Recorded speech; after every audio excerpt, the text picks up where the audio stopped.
ማለዳ የመጣ ስታነቃኝ እንደምን አደራችሁ ክቡራትና ክቡራን የምፅዓቱ አዋጅ ነጋሪ አገልግሎት አድማጮቻችን፣ ሰላም ለእናንተ ይሁን። የማለዳ ቁርሳችንን አሁን ጀምረናል። አዘጋጅ እና አቅራቢ ፓስተር አለማየሁ ነሞ። መልካም ጊዜ ሆነላችሁ። ከሕይወት ምንጭ ውሃ ስታረካኝ ሰላም ጤና ይስጥልኝ። እንደምን አደራችሁ። ይህ በምፅዓቱ አዋጅ ነጋሪ አገልግሎት እየተዘጋጀ የሚቀርብ የማለዳ ቁርስ ፕሮግራማችን ነው።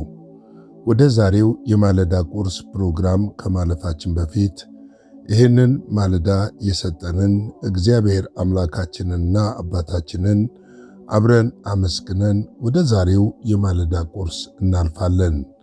የዘላለም አምላክ እግዚአብሔር ሆይ ስለዚህ ማለዳ፣ ስለ ምሕረትህ፣ ስለ ቸርነትህ፣ ስለ በጎነትህ፣ ስለ መልካምነትህ እናመሰግንሃለን። እነሆ ደግሞ ቀኑንና ሌሊቱን በሰላም አሳድረህ ለዚች ለተባረከች ማለዳ ደግሞ እንድንበቃ ዕድል ስለሰጠህን፣ በዕድሜ ላይ ዕድሜን ስለጨመርክልን፣ በጸጋህና በምሕረትህ ስለጠበከን፣ ከክፉዎች ሁሉ ስለሰወርከንና በዚህ ማለዳ ደግሞ ያንተን ፊት ለማየት እንድንታደል ስላደረግ አመሰግንሃለሁ። ክብርን እንሰጥሃለን፣ ምስጋናን እንሰጥሃለን፣ አምልኮን እንሰጥሃለን፣ ውዳሴን እንሰጥሃለን። አንተ ብቻ ከፍ ብለህ በሕይወታችን በኑሯችንና በሥራችን ታይ።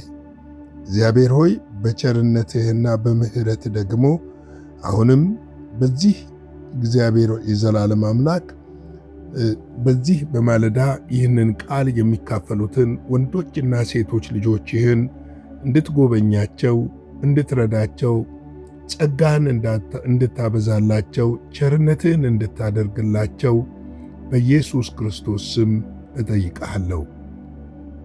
አምላኬና አባቴ ሆይ እነሆ ደግሞ እጅህ በምድራችን እንድትሆን ለዓለም ሰላም ይሰፍን ዘንድ በምድር የሚሰማው የጦርነት ዜናዎችና ወሬዎች እግዚአብሔር ሆይ ባንተ ምሕረትና ይቅርታ እንዲታለፉ በኢየሱስ ስም እንጠይቅሃለን። ሰላም እንዲነግስ ሰው ልጅ እግዚአብሔር ሆይ አንተን በማወቅ እንዲሞላ፣ ፊቱን ወደ አንተ እንዲመልስ፣ ከጥፋት እንዲያመልጥ፣ ከጨለማ እንዲድን በኢየሱስ ክርስቶስ ስም እንጠይቅሃለን።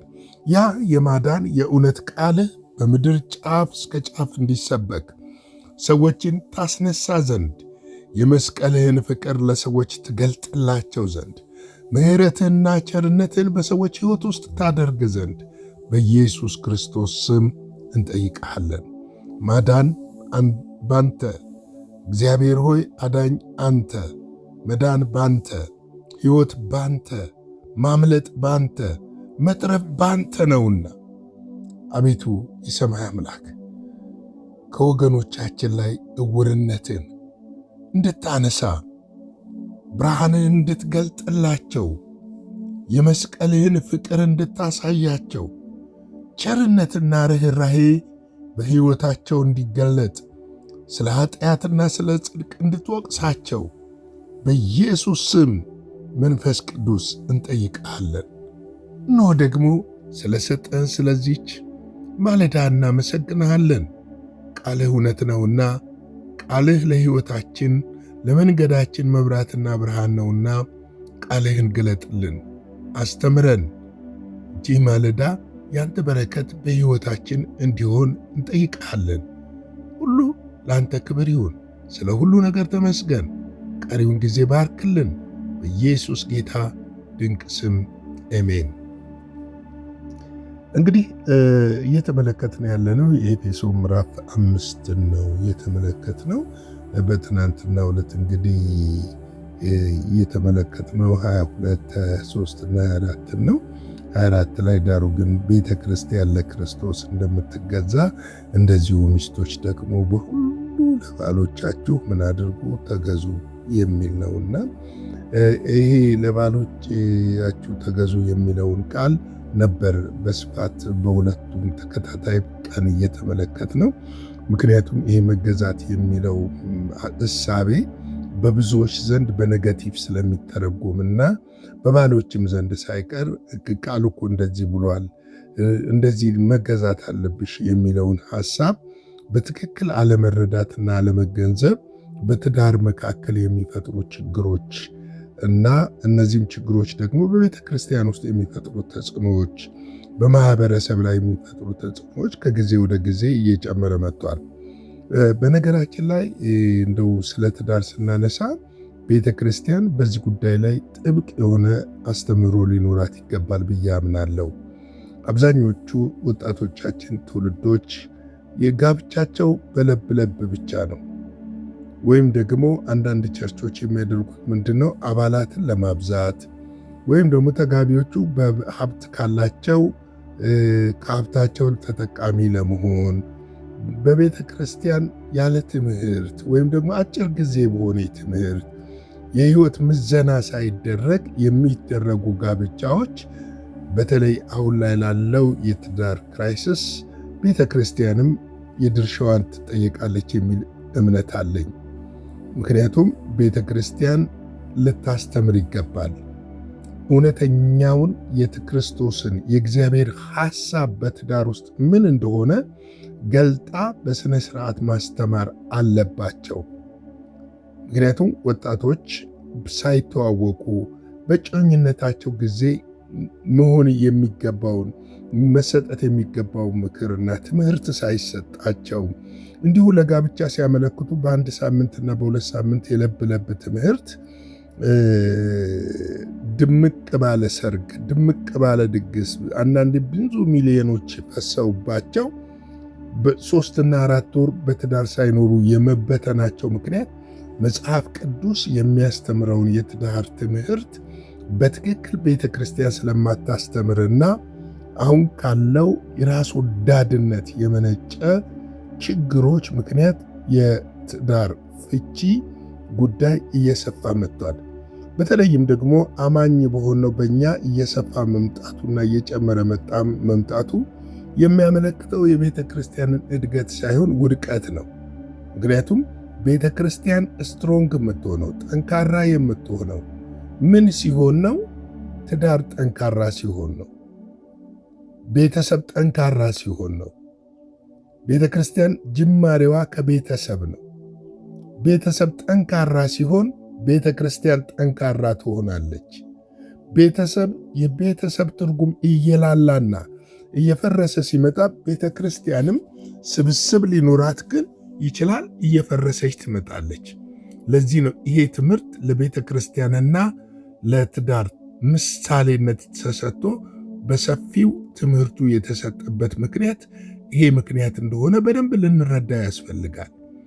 መገዛት የሚለውን በሮንግ ስለምናስተምር አንዳንድ ጊዜ ሚሊሽን መስማት አለብሽ፣ ሚሊሽን ማድረግ አለብሽ፣ ሚሊሽን ከዛ በፊት የሚቀድሙ ነገሮች አሉ። ለምንድን ነው የምትገዛው የሚለውን ነገር ስንመለከት ቁጥር 25 እና 26 ላይ ፍንትው አድርጎ ያሳየናል። ባል ሆይ ይላል፣ ክርስቶስ ደግሞ ቤተ ክርስቲያንን እንደወደዳት ሚስቶቻችሁን ምን አድርጉ? ውደዱ። እቺን ብቻ እስቲ እንመልከት። ክርስቶስ ማንን እንደወደዳት?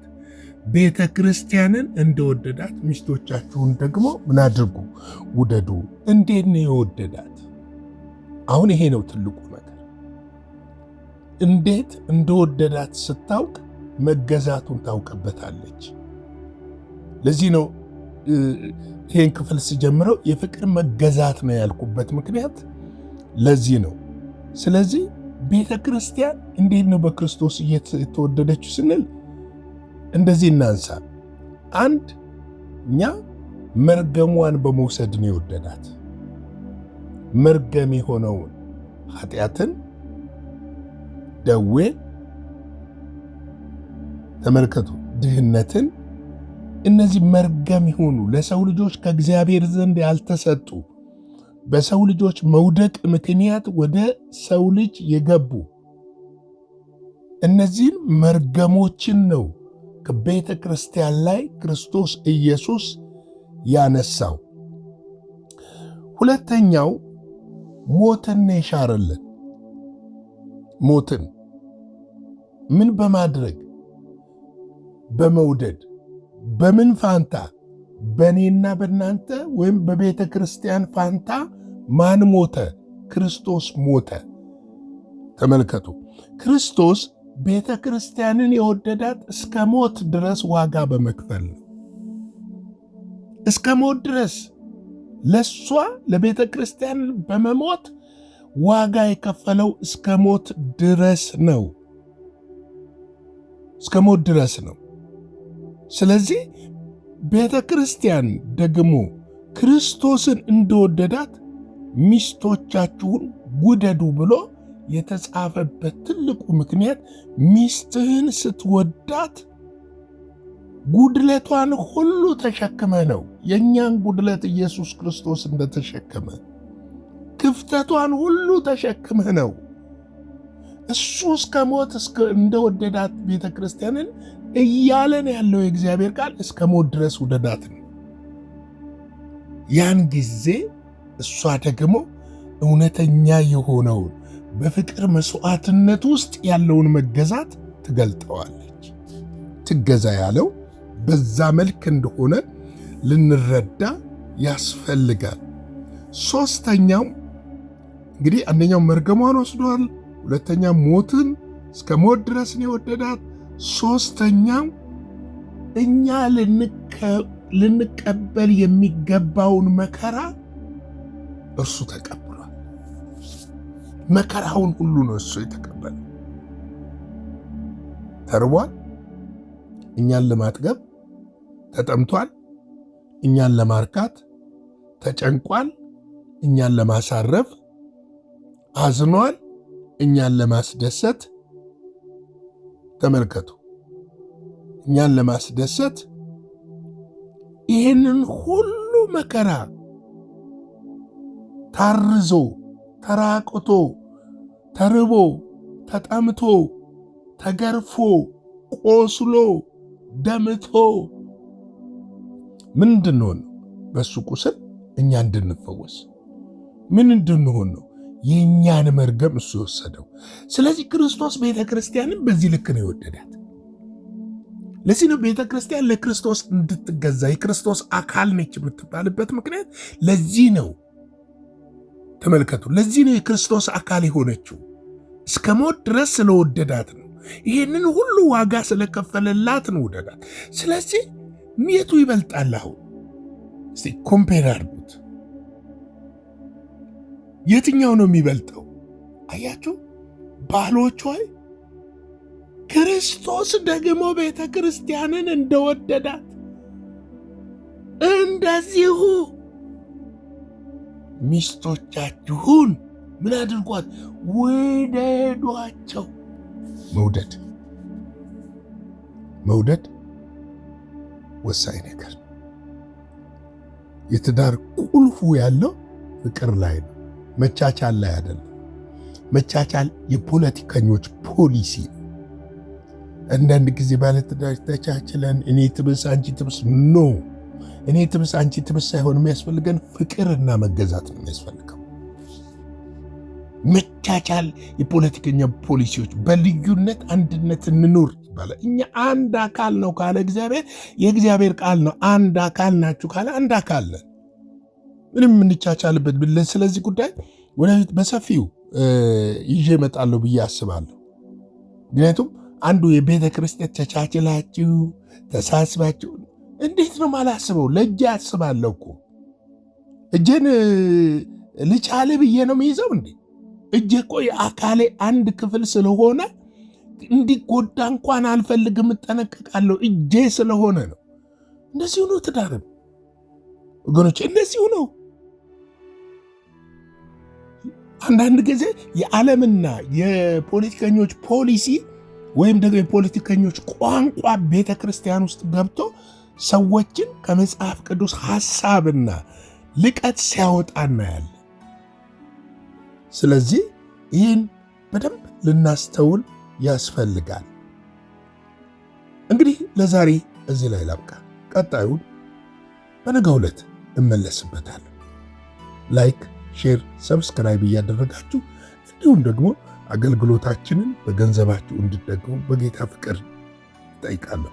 ደስ እያላችሁ በልባችሁ እንዳሰባችሁ በልግስና እግዚአብሔር በባረካችሁ ልክ አገልግሎታችንን ስክሪኑ ላይ በምታዩት የንግድ ባንክ አካውንት ብቻ እንድትባርኩን በጌታ ፍቅር ጠይቃለሁ። አጭር ጸሎት እንጸልይና እንጨርስ። የዘላለም አምላክ እግዚአብሔር ሆይ በጌታ በኢየሱስ ክርስቶስ ስም ስለዚህ ማለዳ ስለ ምሕረትህ፣ ስለ ቸርነትህ፣ ስለ በጎነትህ፣ ስለ መልካምነትህ ሁሉ ክብርና ምስጋና ለታላቁ ስም ይሁን። እናከብርሃለን፣ ከፍ እናደርግሃለን።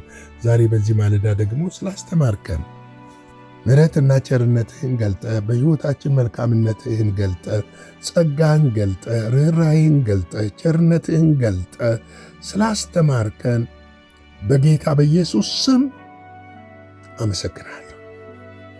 እግዚአብሔር ሆይ የትዳር ተምሳሌት የሆነውን እውነተኛውን የቃልህን ምሳሌ በአንተና በቤተ ክርስቲያን በባልና በሚስት መካከል ያለው ግንኙነትን በጥልቅ በሆነ የቃል መንፈስ ስላሳየህን እናመሰግናለን። ቀሪውን ጊዜ ባርክልን። ሁሉ ለስምህ ክብር ይሁን። ስለሰጠን ጊዜ ተመስገን። ከክፉ ጠብቀን፣ በደም ሸፍነን። በኢየሱስ ክርስቶስ ጌታና ጻድቅ ስም አሜን።